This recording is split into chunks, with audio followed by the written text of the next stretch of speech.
Bonjour à toutes, tous. Dans cette troisième émission Saveurs colorées, je vous fais découvrir le tofu et vous livre tous les secrets sur cet aliment particulier et préféré des Chinois, son origine, ses variétés, ses propriétés, jusqu'à ses secrets de fabrication. Le tofu est un aliment consommé en Chine il y a plus de 2000 ans. Il se présente sous la forme d'une pâte faite à base de graines de soja jaune, d'eau et d'un coagulant. Étymologiquement, to signifie fève et fu signifie prendre en masse.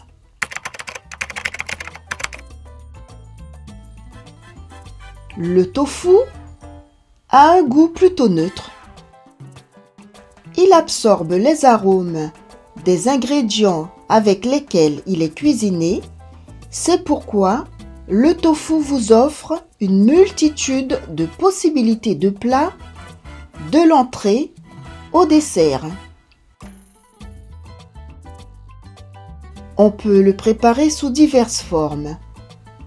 En dés dans des salades, poêlé, en tranches, émietté ou mixé pour avoir une texture onctueuse pour des sauces ou des mousses. Il existe une grande diversité de tofu, mais parmi les plus connus, il y a le tofu moelleux, originaire de Chine.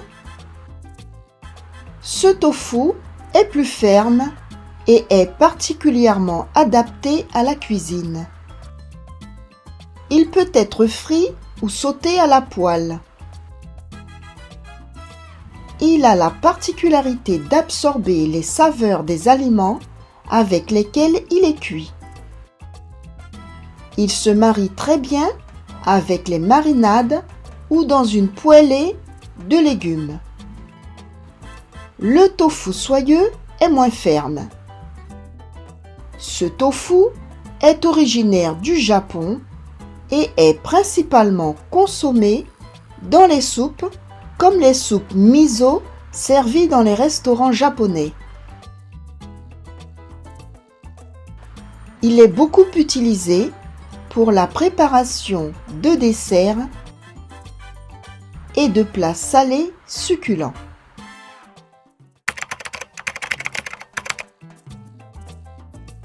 Le tofu est un super aliment car il contient une source de protéines végétales qui a une faible teneur en acides gras saturés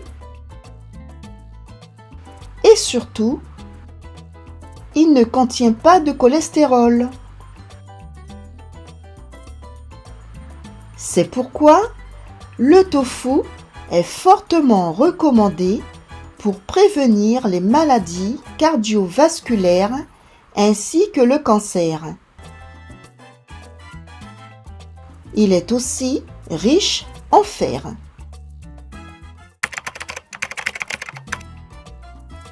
La fabrication de tofu est très similaire à celle du fromage. On produit le lait de soja, on le fait précipiter, puis il est pressé pour former une pâte. Voyons plus en détail ces étapes de fabrication. Les graines de soja sont trempées dans l'eau pendant une nuit afin qu'elles grossissent jusqu'à ce qu'elles soient al dente et que les protéines dans les graines puissent se dissoudre. Cette étape influe sur la consistance du tofu. L'état du soja change en fonction du temps qu'il fait, de la température de l'eau et du temps de trempage.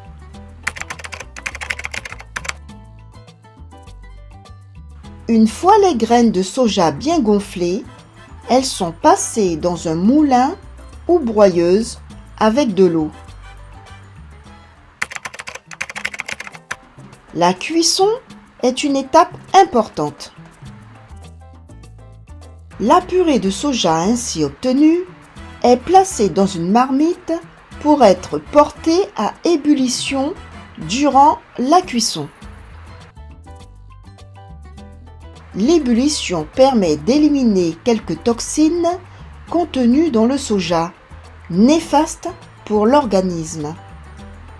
L'acide phytique, un antinutriment, et le goitrigène, une substance qui gêne la fonction thyroïdienne.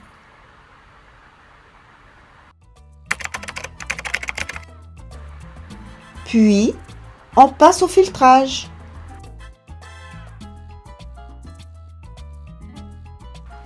Le liquide filtré est le lait de soja. Pour cailler les protéines dans le lait de soja, on ajoute du sel de nigari, puis on mélange doucement. Le nigari est le nom japonais du chlorure de magnésium. Il est extrait de l'eau de mer ou de la mine de sel. Ce n'est qu'une question de calcul chimique. On fige de la protéine avec du chlorure de magnésium. C'est la partie la plus difficile pour la réalisation du tofu.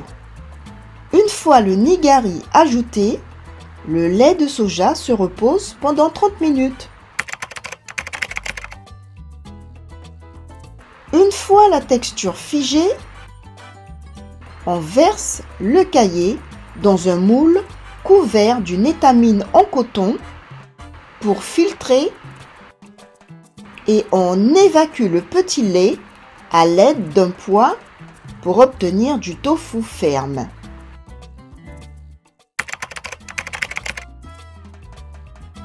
Le tofu sorti de la presse se présente en un bloc. Il est coupé en morceaux de 200 g.